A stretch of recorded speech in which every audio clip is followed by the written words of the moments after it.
I'll sing a bit of Airmail Special because that is like a 4-minute scat song, and I just referenced it. So it's like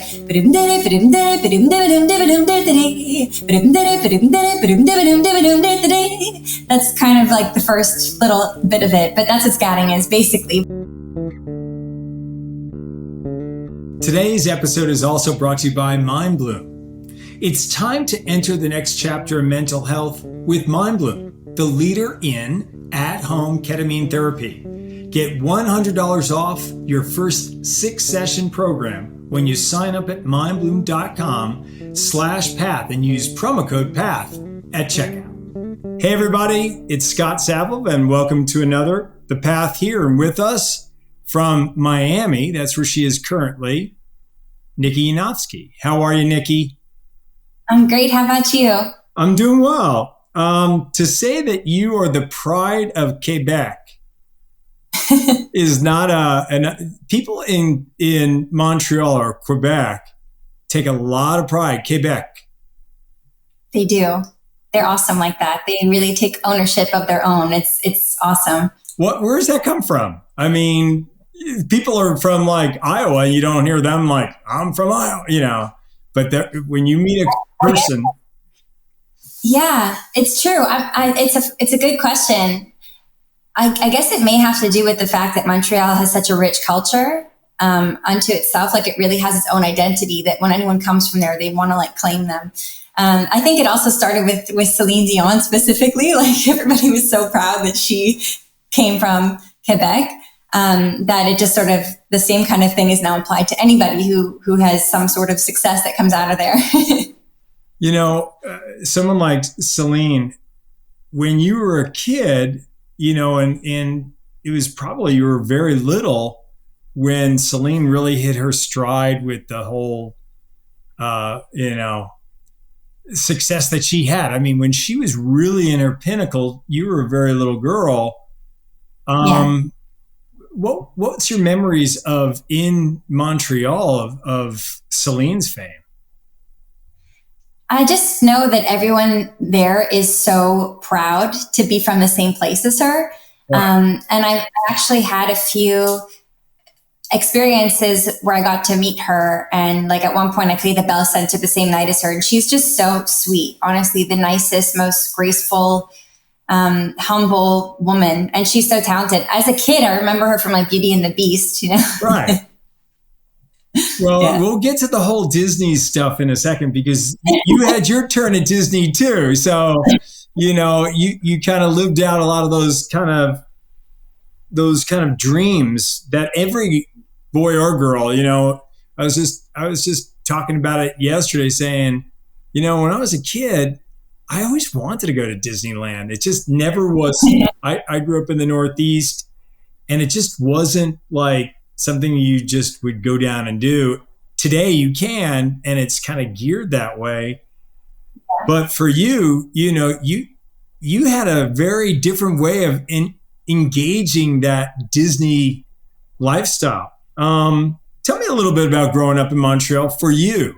Well, growing up in Montreal was amazing because, like we touched on before, they're really protective and supportive of the people that come from there.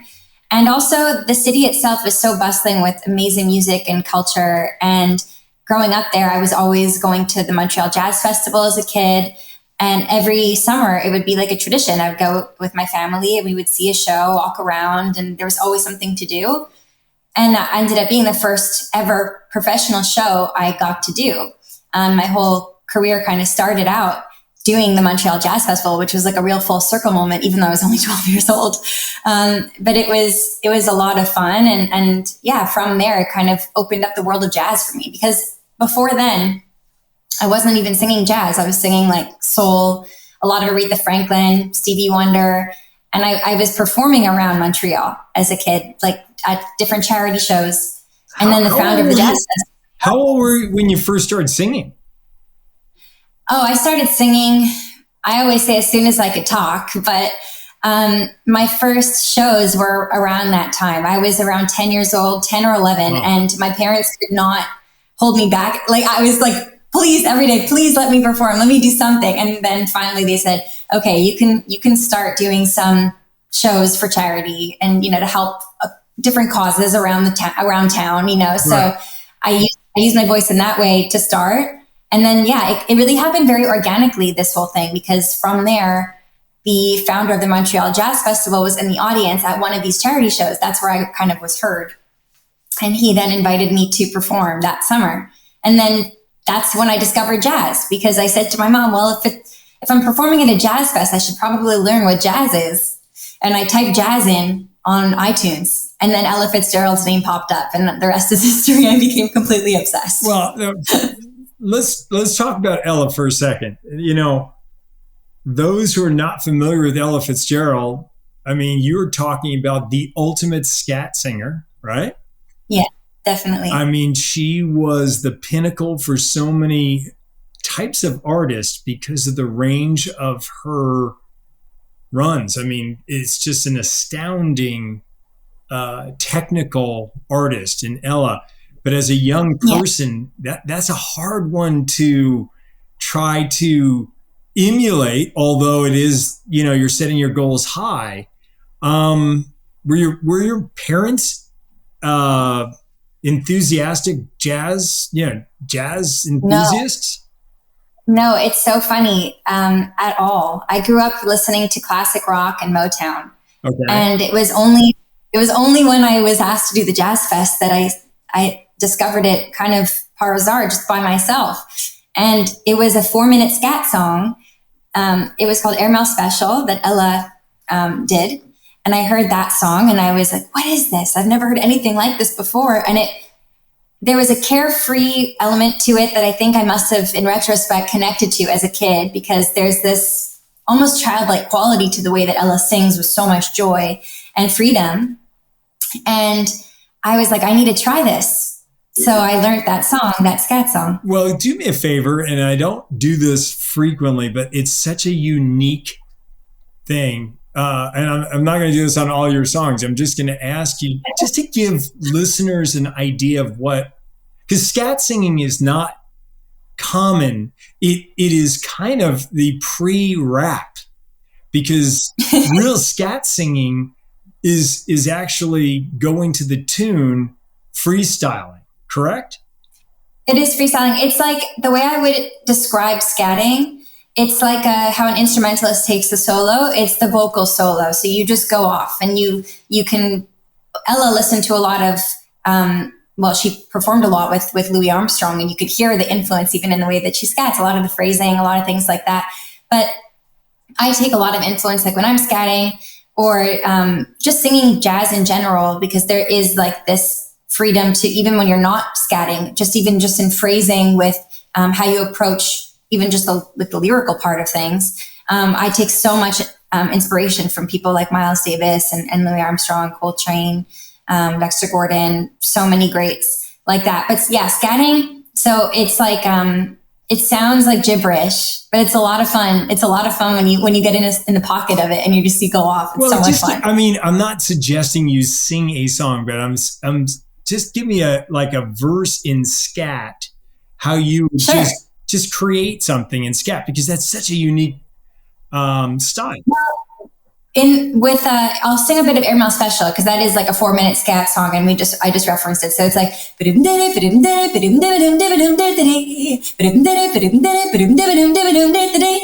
that's kind of like the first little bit of it, but that's what scatting is basically. But then you go off and on a tangent, and it's fun too, especially when you're doing it live, like in a show. It's so great, because let's say you have your pianist and you're trading and you're feeding off of each other, and then they play a line, and then you take some of that line and you run with it and you make it your own, and they do the same thing back, and it's like a conversation. The interesting thing also about scat singing, to me, it almost has an operatic feel to it. To me, because when I'm listening to it, it's like I'm listening to a scat, and it's taking me this place, and then it's taking me that place, and then it kind of maneuvers you, because I like scat singing. So that truth be said. So when when I listen to your music and I'm listening to you scat singing, I love classical music. And so again, when you're listening to classical music, there, it's symphonic, right? You're measuring in bum, bum, bum, bum, bum, bum, bum, bum, bum, bum. And when you're scat singing, you're, again, to me, you're jumping and can take absolutely really cool. I've never heard that connection, but that makes the way that you just described it there. I get it. It's like, yeah, because if you were to look at a graph of a scat, it goes like this, I guess, the same way that classical. It's like waves, and it's kind of cool that way. And so not a lot of people under 30 years old are scat singing, but you do a pretty damn good job of it. Thank you. Were you a good student? Like, because your mindset of understanding music you're like I would say to you, you're an old soul, but you're also, your mind you're enveloping things that a lot of people your age are not listening to. So how did that affect or positively affect your school? It's interesting. I was a good student. I graduated on honor roll, but then I don't know. It's not that I was like the best student in the world. I think I also had a really good school. They were really supportive of the fact that I was like in and out all the time. I was touring, I was coming back, and they really kind of catered to what I needed and really gave me exactly what I needed. And yeah, I was a good student though. I enjoyed school. I enjoy learning. I enjoy, I enjoy learning and expanding my mind as much as I possibly can. Even now, I'm always just trying to consume things that make me better. You just need to take better care of yourself is not a response to mental health struggles. And sometimes you need something more to achieve a real and lasting breakthrough. Maybe it's time you check out a guided ketamine therapy program from MindBloom. MindBloom is the leader in at-home ketamine therapy, offering a combination of science-backed medicine with clinician and guided support for people looking to improve their mental health and well-being. MindBloom will send you a kit in the mail, complete with medicine, treatment materials, and tips for getting the most out of your experience. For me, I suffer from anxiety, and lots of times that anxiety is enhanced by claustrophobic things. I tried MindBloom, and for me it worked. Right now, MindBloom is offering our listeners $100 off your first 6-session program when you sign up at mindbloom.com/path and use promo code PATH at checkout. Go to mindbloom.com/path. Promo code PATH for $100 off your first 6-session program today. That's mindbloom.com/path. Promo code PATH. For you, when you got through, say, high school, did you think about, putting a pause on things and going off to college, taking a break from it, or were you just so engrossed in your career? The only thing I was interested in studying was music. Right. And at the time, right when I graduated high school, I was working with Quincy Jones and Herbie Hancock and a lot of these idols for me that I just felt like that was probably the best education I could have, was just doing, in music specifically. You can't really say that for many other fields, but I think that the best way to learn is just by going for it and going like head first into it. And that's really what I did. And I did get a really great education traveling and performing and just, growing as well. Yeah. For you, you also had beyond your notice doing Ella and doing your version of that music, you got a chance to do High School Musical 2. Right now. So were you one of those kids that liked High School Musical and kind of thought of, fantasized about you were going to be in that, one of those movies? I love High School Musical. I was obsessed with that when it came out. Right. I never thought that I would be part of the soundtrack on the second one, but it just happened. Well, that's kind of cool. How did that come about? I honestly don't remember exactly. I know that after I did that jazz festival, right, that was the summer of 2006, a lot of opportunities kind of came from that, I guess, just because it kind of put me on the map.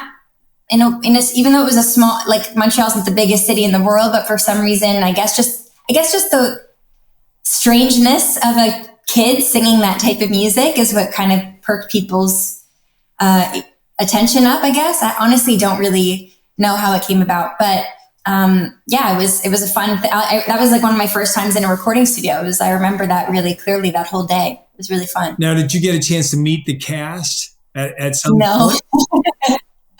I did not. Probably for the best. Probably for the best, because I really liked Zac Efron at the time, and I probably would have embarrassed myself. So. I work with people, and they're still obsessed with Zac Efron. It's like the craziest thing. Yeah.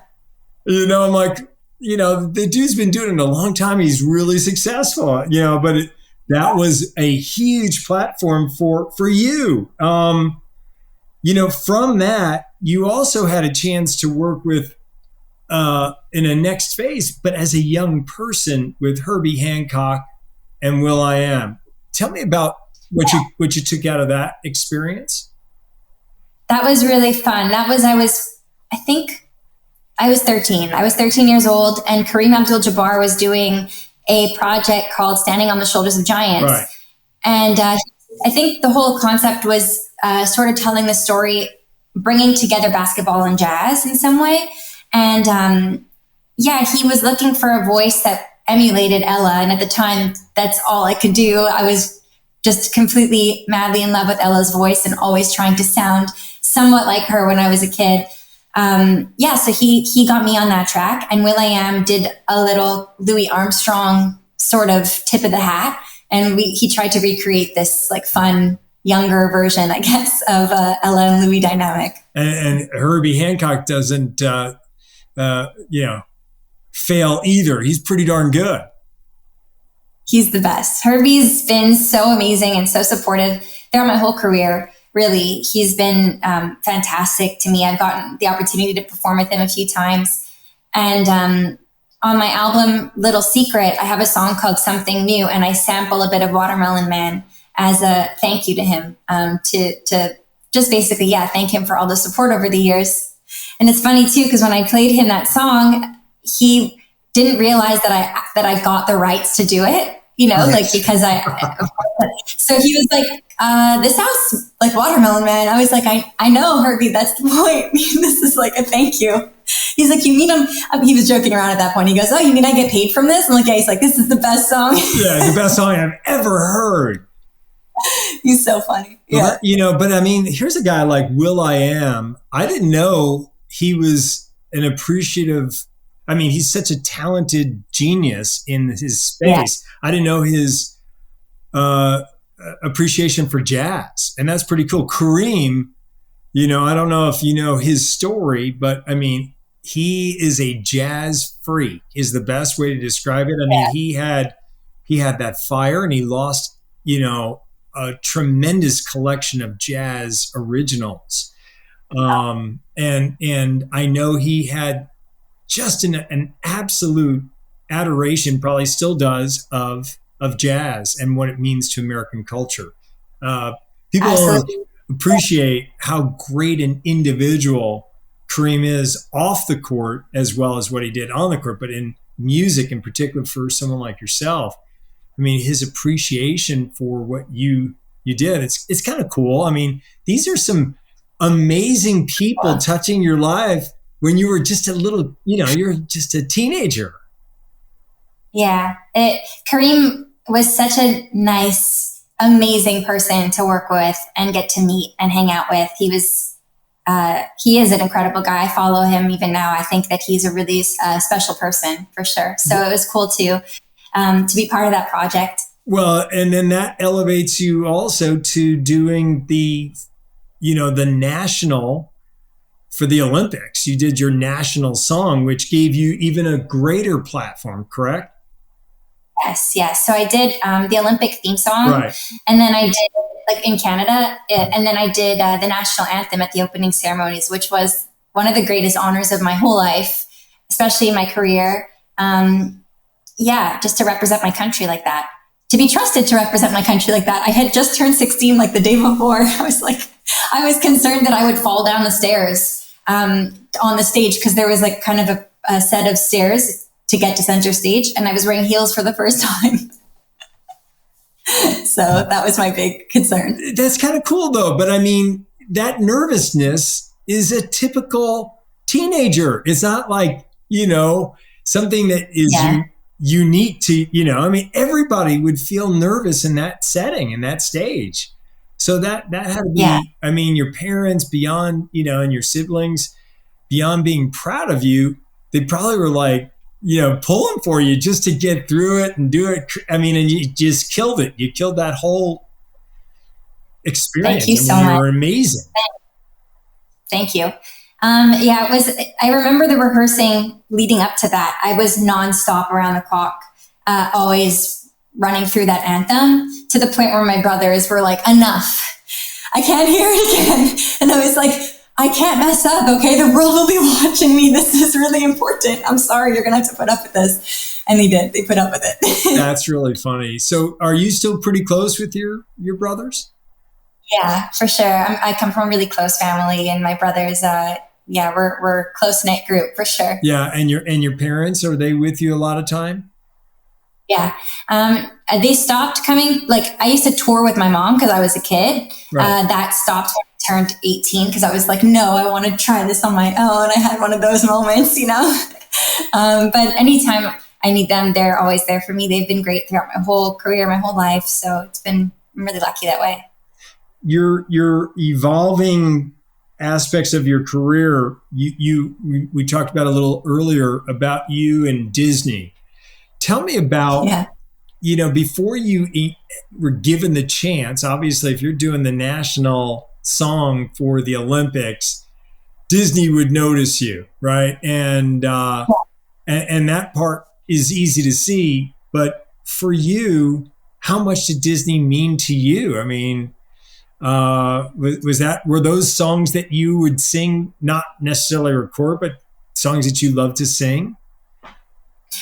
Well, for me, Disney was like all the kids movies. Right. When I was really cool, like Aristocats was my favorite. And it's so funny because I didn't realize until I was much older, probably the reason why I love that movie so much is because the soundtrack is all jazz. This genre always spoke to me. Right. And then that makes later sense. on, like Everybody Wants to Be a Cat is such a great song. And then, later on in my life, I got the opportunity to do a compilation called Disney Loves Jazz. So I've had like Disney, I guess, in my sort of there throughout my like a kid would, and then as I got older, to actually be connected somehow to the company was cool, And every Disney Loves Jazz, I got to do a French song called Un jour mon prince viendra, which is really a beautiful string arrangement. And then I also did It's a Small World because they did 2 compilations. I was part of it twice. And you work with a bunch of different jazz artists, including Dave Brubeck on that. Yeah, there's that. Those compilations are really awesome. I love being part of it because it was like right when it came out, I got to listen to it, everybody's take, Right. And it's so creative. Explain really quick how that happens. I mean, because you're not all sitting together performing. Everybody does their own track, correct? Yeah, everybody does their own track wherever they are in the world.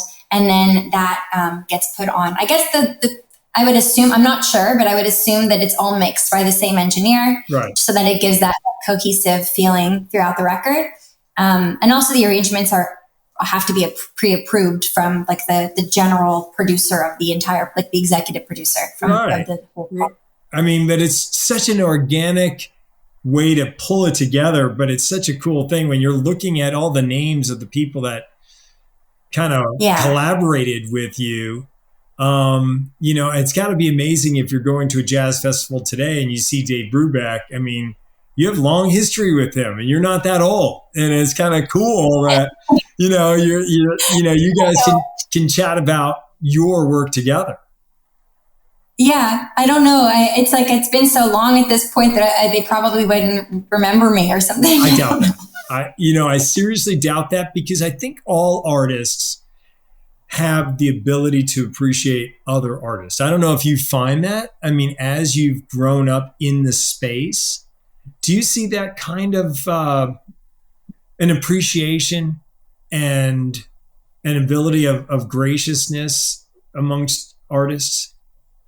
Yeah, I think that you have 2 ends of the spectrum. It depends who you're meeting, and depends in my field, for example, like in music, everybody that I've gotten to work with or have met throughout the years, I've greatly appreciated and respected. have always lived up to like their music. And I think there's actually a quote Quincy always tells me, and it says that your music can never be more or less than you are as a person. So if you're a good person, your music is going to reflect that. And in my experience, it's really been true. Every amazing artist that I really respect and look up to, their personality matches their work, like it makes sense. They have something special about them. They want to connect with people. They're warm. They have just this extra something, that makes them who they are and makes them so great. So yeah, I mean, as an artist, I have a great appreciation for other artists, and I'm always in awe of people around me, especially in this field, for sure. How can a young person like yourself get ready to meet Quincy Jones? How did you do that? That was, there was kind of like a series of events that led up to that. Okay. So the Jazz Fest was the first thing, right? That first Jazz Fest in 2006 when I was 12. From there, I got heard by Phil Ramone, who is just a legendary producer, used to work with Quincy all the time as his engineer, actually. Barbara Streisand, amongst others. It's not like he was like you're walking in there with a guy and he's looking at you and you're a young girl. He kind of carried some pretty heavy weights, right? Absolutely. And I think that was the first time. Well, there's two things. I was a kid, so there was an innate confidence that you have as a kid because ignorance is bliss. You just sort of feel like you can do anything. Right. So I think that helped me a lot when I first started out, because it was just, nothing was scary. Nothing was too overwhelming. Nothing was impossible. I was down to try any song, any arrangement. I felt like, okay, let's go for it. And then, as you get older, hopefully you don't lose that. I've always tried to hold on to it, but there definitely have been points in my life where it fades in and out. But so there was that was working in my favor, I guess, going into the studio with someone like Phil. And then the other thing is that you tell yourself, well, even if I don't necessarily believe in myself so strongly, Phil Ramone, with his discography and his, credibility and his career, believes in me. He sees something in me. So there must be, I'm going to trust him. Even if I don't trust myself, I'm going to trust him. So there was that. Well, your album went quadruple platinum too, right? Or something like that. Like crazy amount of sales. So it's not like, you're with Phil Ramone and right, you're like, you killed it. You just killed that thing. And so yeah, I get that. And you're being modest and I appreciate that. But I mean, you're working with a legendary theatrical too. Phil Ramone, in my mind, I don't know if he worked with Sinatra. Maybe he did. Yeah, and he also did Billy Joel's The Stranger and like so many, Paul Simon, like great. I think I'm not sure if it was, he did Celia. Like I remember he was showing me how they did the spoon thing, like on the knee and Celia. Like I just have so many great memories. Crazy to me, right? I mean, those guys are just legendary. But getting back to, I would say the bridge of jazz R&B from, the era of Ray Charles to the, as a young man to today, even though Quincy's got to be close to 90, right? I mean, he's got to be. He's got to be up there. That's it. Like he has such a passion for music that keeps him so young, and he's always looking to kind of champion new artists. It's so a beautiful thing, because really you could tell that this man has been in it for the right reasons for his entire career, because he just really loves what he does. So after working with Phil, there was a mutual friend that somehow Quincy had heard that there's this young girl singing jazz, and Phil had just worked with me. So that, like, I guess gave me some credibility to get into, like, through the door with Quincy. And also because I was specifically doing Quincy's arrangements in my live shows, because I love old school, like the song I was doing at the time was Relax Max by Dinah Washington. I still sometimes perform that song in my shows, Quincy's specific arrangement of it. It's so great. So he was like, who's this young kid singing my songs? So right. I got through the door there. I went to his house one day in Bel Air, and I ended up just hanging with him for like the whole day. He was so casual.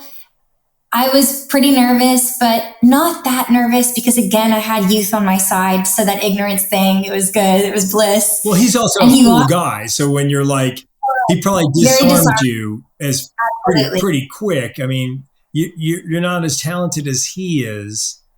No, nobody's he's as not talented. trying to make you nervous. He's probably disarming it. So that way your conversation is just kind of fun and chill and enjoying talking about music. It really was that. It was, so he walked through the door. He was in his like robe. He has like this house coat and he was in his robe. He was drinking a smoothie and he sat down. He said, "So what are you going to sing for me?" And I said, "I'm going to sing Lullaby of Birdland." And I sung that song. And then after that, he was like, I think it just, he recognized something in me. Thank God he did. And he took me under his wing. But it wasn't really at that moment that he took me under his wing. About a year or two went by. And my album came out with Phil, and I was touring it, and I was doing some jazz fests around Europe. And I went to do the North Sea Jazz Festival. Right. And I was in the lobby of the hotel I was staying at because all the restaurants were closed and I was starving. And we ordered room service to the restaurant so I could eat with my whole crew, like my whole band and everything. We could eat together. So you're just sitting in the lobby feasting. And then Quincy walked through the door and I hadn't seen him since that day at his house. And I said, "Hey, Quincy." And I ran to say hi to him. And he said hi. He went upstairs. And then about 10 minutes later, he came back into the lobby. He's like, "I want to sit with you guys." So he sat down with me. We ended up hanging out for so long. And then he said, "What are you doing on Friday?" And this was, I think, Wednesday. And I said, "That's the one day, the whole week I don't have a show. That's the one day I have off." Because I was literally in the middle of a tour. Every night was booked. Friday was off. Fortuitous. He said, "Great. He said, you're going to come to the Montreux Jazz Festival. And you're gonna be part of my show." And I was freaking out. It's like, okay. So solid. I went that Friday, got to perform with Greg Gaines, so many legends on that stage. And then that's the first time that I got to perform with Herbie live. So that was really something. And that was not meant to happen. Quincy just pushed me, basically said, "Go out on stage," when Herbie was in the middle of his song. I was like, are you sure? He's like, "My microphone's on. Go ahead." Yeah, that's a little intimidating, but again, talent helps, right? Once you get your first note, right, you're good. I was terrified. That I was like, "Are you sure?" And he said, "Yeah, go ahead." Do you still get nervous? Yeah, for sure. I think that it's healthy to have that. Right. It's funny, my performance, like the nerves that come around performing, they ebbed and flowed, I guess, throughout my whole career. There was times when I'm on the road and I'm doing the same show every night, and like there's a flow, there's this confidence that comes with that, and you just sort of know that you got it, But I think it's healthy to have that feeling of excitement wrapped up in nervousness. You want to make it a memorable night for the people who are coming to see you. Right. I also think there's something so beautiful about the fact that, people come, they take time out of their busy schedules to come and spend an hour and a half just listening to you. Like there's something, I take that very seriously because I want to connect with everyone in the audience and really make that worth it for them. Right. Yeah, that's where the nervousness comes in, is I don't want to disappoint anybody. I want them to have a good time. Well, in jazz, you have collaborated with, especially for your age, as high as one can reach. And as you're moving forward now in your creativity, because in looking at your body of work, you work with someone that, again, I get a chuckle out of, because he's super talented in Wycliffe, right? Wycliffe was the ultimate music machine of disco. He was disco, right? Chic, right? He all that kind of fun, kind of moving stuff for disco was Wycliffe. So really, I always knew him from like the Fugees. I didn't know that he. Yeah, Yeah. Well, I'm just pointing it out. So when you get with these kind of sound machines, and that's what you've had the opportunity. You've been with sound machines where people hear it and they hear your voice and they can construct a hell of a good song and a great sound. If you had your druthers, who are you going to collaborate with? I mean, if you said, and I'm not being silly about it, where you go, I really want to collaborate with, so and so, it's like sounds crazy. But if you had your druthers because of your talent and your resume, you have the resume. You could collaborate with just about anybody because you've got the bones to back it up. So Thank you. who would be on your list? It's a good question. Well, Herbie Hancock, I know that I've gotten to work with him when I was a kid, but never in this phase of my life where I feel a lot more like I have my own voice in this genre. And I'm not just emulating someone else's work. I've really honed in on what makes me a unique jazz singer, what I bring to the table. I really would love to collaborate with him in this iteration of my life, like in this part of my career. I would love to do something with him. That's like a huge dream of mine. Herbie would definitely be at the top of my list. I tried to get him on my last album, but I didn't reach him. So I have like a random number of his in my phone, and I just cold called it, but I don't think it's his number anymore.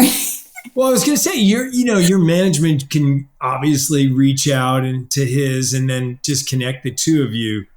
But I mean, is that a great conversation for you? Would that be something, that you would get all amped up, geeked to have that? Because again, there's so many different artists, but getting with Herbie, because he's not, again, he's not a young man, but No. he's a legendary man. He's somebody whose knowledge of where he takes any new material is classic. So I would think that you should, I'm listening, when I was listening to your stuff, I'm going, wow, this girl can really, you can collaborate with Sting or someone. Thank you. I love Sting. That'd be cool also, actually. But he's a jazz enthusiast. Where it gets really interesting to me is where you would probably not know that, someone like Bono is a jazz enthusiast, where most people don't realize that. But all these kinds of artists, in my mind, have the same bones. They understand jazz. They're understanding, all music is understanding the origin of where those riffs are coming from, right? Yeah. So it's very important to know the history of whatever you're working on, so that you can know where to go from there. What's been done, what hasn't been done. Everything's been done at this point, but what you can bring that makes it utterly unique. And well, that's something that people like Herbie have done for the genre. He, from when he first started out in like Miles Davis's band to what he's done, his career has been incredible. And he's always, one of my favorite Herbie albums is actually Light Me Up, which was a record he did with Rod Temperton. And that's not even a jazz record. That's like fully just Herbie loved Rod's writing and was like, let's work on something together, They did okay for Michael Jackson. So, you may want to go down that path, Well, Rod actually was my mentor and one of my best friends ever. And he really helped me find my voice. And that has led me to now, like what I'm in now, with including in jazz, even though Rod wasn't a jazz artist, right? But he helped me get here. So another one, I'm going to make the recommendation because he's the coolest Frenchman I know, is Yannick Noah. Yeah. You should that's a great guy to reach out to and do a French song. Coolest guy. I'm telling you, for me, coolest guy on the planet, Yannick Noah. That's a really good call, actually. Maybe I will. See, look at me. All I am is I'm a podcast host here, but I'm throwing it to you.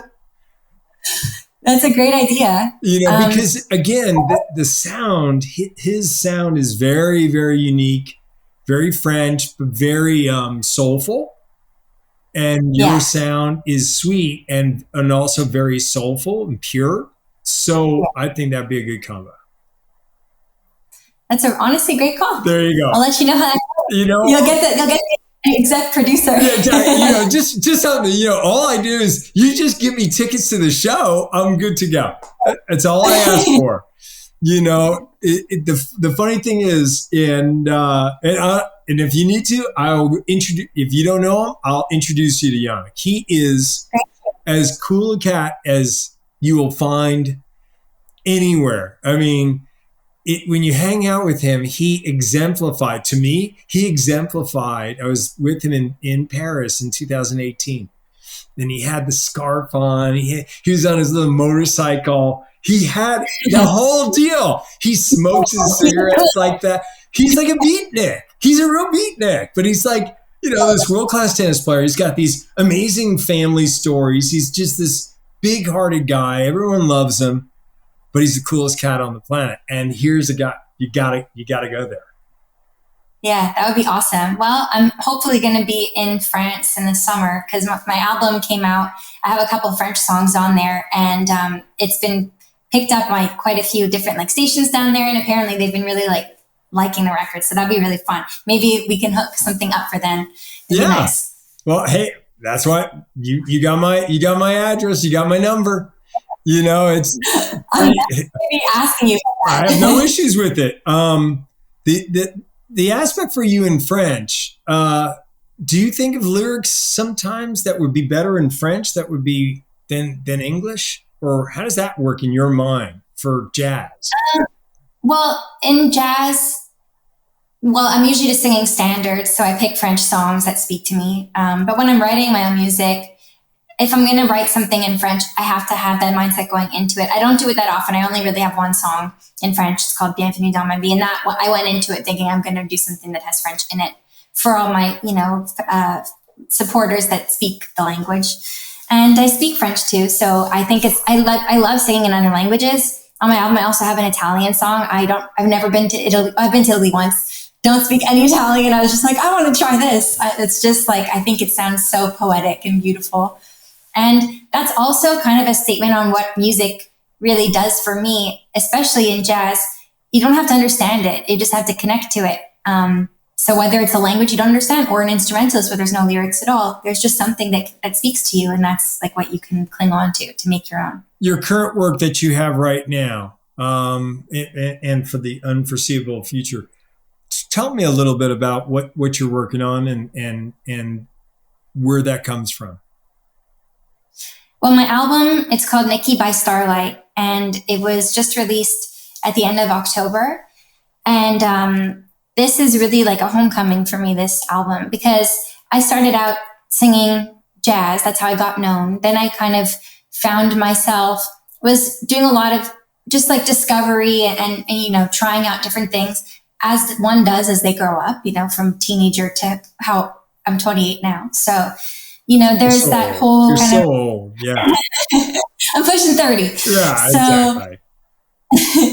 So, there's that whole, there's that whole experience that is just being lived out in the public eye to some degree. Right. And also at every step you're being judged. You release something and someone's like, okay, well, why did you do this? And where were you when you thought this? And you're just speaking to your own experiences in the moment. But then as time goes by and then you look back on that, you're like, wow, that's sort of like a time capsule of who I was at that moment. And I'm not that person anymore. I've continued to evolve and grow, but there's part of me that still was that I took something from that to bring to where I'm at now. And that's really what I feel like with this album. It feels like a full circle moment for me where it's it's okay sometimes to go and say, maybe I had it right from the start and I needed to do all this stuff, right. Other stuff to get back to know this for sure. Because had I only ever tried doing jazz my whole career, I would have always wondered, what else could I have done? What else could I have tried writing? But now that I'm back in it, it really feels like just a fish in water. It feels like this is what I was always meant to be doing. And I feel the most confident singing this music. I really feel like this is my bread and butter. This is what I belong in. And whether people love it or connect to it, obviously that would be a bonus, but really this album is something I wouldn't even say that I feel proud of it, but I don't know if that's the right word. I feel thankful that I was able to make something like that, because I feel like Sounds like it's it's really brought me cathartic, like it was cathartic for you in the absolutely performance. every element of it. I co-produced it, which was a first for me. I curated the songs on the album. I helped with all the arrangements. I worked on this with my friend Paul Schroeffel, who's incredible. He co-produced it with me, and he also did all the arrangements. But it was really collaborative. The whole experience was so collaborative. I would call him up and say, "Oh, we should do this song, and I think we should start it with just the bass, and then have the band come in here, and then cut out over here, and then the horns come out over here." And because I don't have any music theory to be able to like write out what I'm Right. thinking, but he's a mind reader, so I would just basically sing him parts and explain what I wanted a song to look like, and then he would take that and bring it to life. And then there were some songs too that he had a vision for, and I was like, "I totally trust you. Go. I want to hear where this is going to go." And the whole experience was just very, like you said, cathartic. It felt like coming back to the purest version of myself, which was really special as an adult to be able to tap into that childlike passion for the music. This is what made me fall in love with music at the start.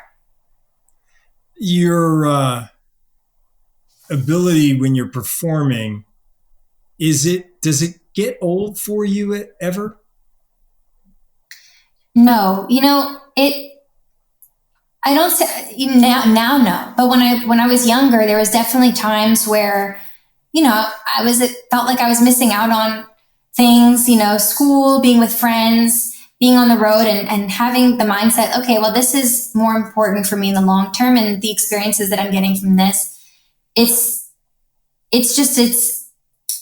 necessary for what I want to do in my life. And so you have to make certain sacrifices when you're young in order to, get to where you want to be when you're older.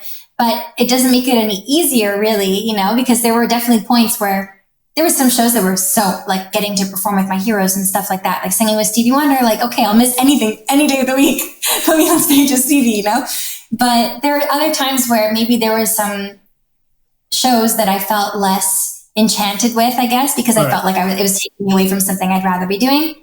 But when I'm on the stage, those thoughts really disappear. Music it's always a way, like I said, to connect. And that's really something that I don't take for granted. Even when I was young, I always felt that. I always loved being up there to bring people together. Everybody's in that one room wanting to experience something collectively. And that is a really special thing to be able to bring to people. Well, and now you're doing your music too. This is a kind of an outpouring of you. So your fans and your new fans can feel you. Yes, you perform these other great songs and they're amazing, but this is really an extension of you, which is kind of a cool way of, again, getting to that next phase of you, because you're letting them know where you are today. For sure, especially in jazz. When I first started singing jazz, I didn't have enough of a background in it. I had obviously an innate ability to do it, but I was really just emulating my heroes. Now I really feel like I have my own voice in this genre that I've loved so much, and hopefully I can offer something to a listener that they haven't heard before, and something that's uniquely me, which is really awesome, especially when you're performing live, because back in the day, I would sing other people's arrangements on stage. Now these are my arrangements. This is how I wanted to do this song, how I wanted to interpret it. These are lyrics that I'm now able to sing because I'm an adult, That's awesome. But that's, I think appreciating artists, and I do, that's all you really want to hear, moving forward is that kind of expression of you, because that's probably the joy you'll have on stage. Absolutely. To me, that's just pure joy. It really is pure joy. And there's been, I've only done a couple shows since my album, like doing this new material, and it was unlike any other experience I've had on stage, because I wasn't fixated on perfection of doing someone else's version exactly how they did it, bringing exactly people on here. I was really fixated more on the experience, actually enjoying it myself too, going out there and really wanting to have fun. And that's what people leave with, because if you're having a good time, that's contagious, Well, it's also, you can put, based on your mood, you can put a spin on whatever songs you're doing because they're yours. Yeah. So if there's more drama, you can bring it. If you want to make it more spontaneous and add scat or whatever you're doing, can be just spontaneity that makes an artist special. Especially, I think in jazz, there is so much room for spontaneity. Like I always say that there's a really big demographic of people, younger people, who are falling in love with music that they're never going to be able to experience live, listening to artists like, Frank Sinatra or Ella Fitzgerald. At least for me, these are artists that I greatly aspire to be like and look up to. And especially I've blossomed here. And these are just some of my influences, but I really want to give people an opportunity to relive that in a modern way. That was my whole goal with this whole record, is if I were around when these songs were being written, that's what a jazz standard is, right? It's up for grabs, open to interpretation. Everybody does the same everybody does the same song, but their own version of it. Right. And that's what I wanted. That's what I wanted to do. It's the only genre where you can really do that. You don't see that in any other genre of music. You don't see a pop song that gets really big and another artist is like, I want to cover that. It's just not how that works, So yeah, it's so cool. I found it so cool. I will tell you, one time I was at an event that I was involved with, and there's a very pregnant woman Try Walking in My, she's Depeche Mode song, and that was her version of it, and it just blew me away, because you're seeing this, woman who's like extremely pregnant. It was like, it obviously, has affected me. I don't know if it's good or bad, but it affected me. But it was memorable. It's so memorable. Like when you see people do that, I'm like, wow, where did that come? I did not see that coming. So yeah, to your point, I just love, that's what makes music great. For me, it's some days I'm working out to one kind of thing, and the next day I'm doing something else, or I'm running, and it's just the best. That's what makes music so cool to everybody. What do you like to run to? Exactly. So what do I listen to? What do you like to run to? My go-to stuff always, it sounds really goofy, is AC/DC. I always start with AC/DC because there's no time that I'm like, I could be dragging, and then I crank out AC/DC, and it's like, boom. Okay, now what? But I mean, that's what has always worked for me. Everybody's got their own deal. Sometimes I'm listening to hip hop. Sometimes I've listened to jazz when I'm trying to run.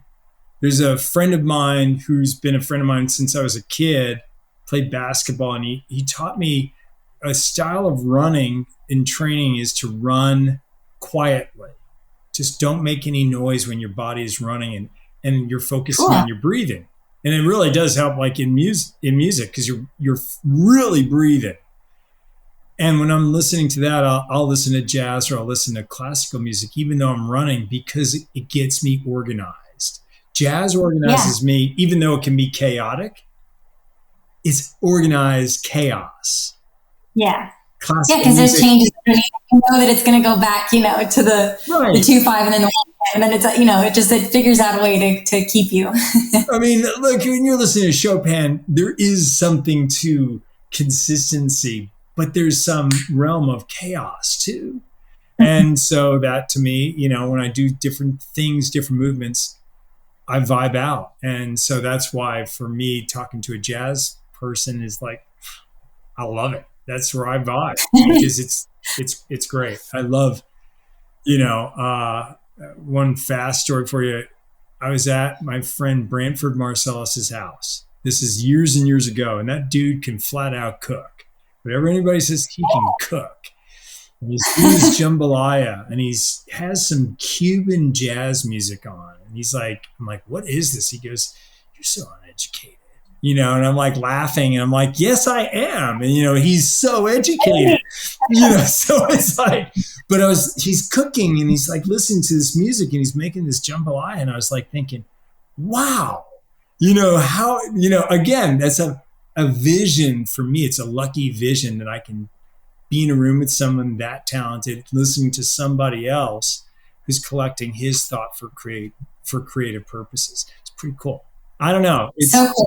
For you, I wonder about Quincy or what's that? I wonder I wonder if he had been listening to something else, if it would have affected the cooking. I always wonder about that, like when an artist like takes something in content and they create something else, because, cooking is an art form too. Well, whatever. I'm telling you, it tasted really good. So, I don't know who that Cuban artist was, but I better go. When I'm cooking tonight, I'm going to go get that artist. I'll call Brent. I'll get Brantford to do it. Nikki, thank you so much for visiting On the Path here. And where is your first, when is your tour kickoff? I'm going to be doing some dates around Canada in March. Okay. But all the info on my Facebook website, Facebook, Instagram, I'm posting everything there. So anyone can follow me. It's official Nikki Y. I'm on there. Awesome. Well, thank you so much. This is a fantastic episode of The Path here. And Nikki, thank you so much for coming on. And we look forward to seeing you on tour. It was really nice meeting you. Thank you for having me. Hey, thanks so much for listening to this week's show. You can subscribe wherever you get your podcasts. Feel free to write us on thepathhere.com to have one of your questions featured on a future episode. You can follow me on Instagram @ScottSavlo. If you want to send us a tweet or follow us on Instagram, it's @thepathhere podcast. Hey, I'm Scott Savlov, and you've been listening to The Path Here.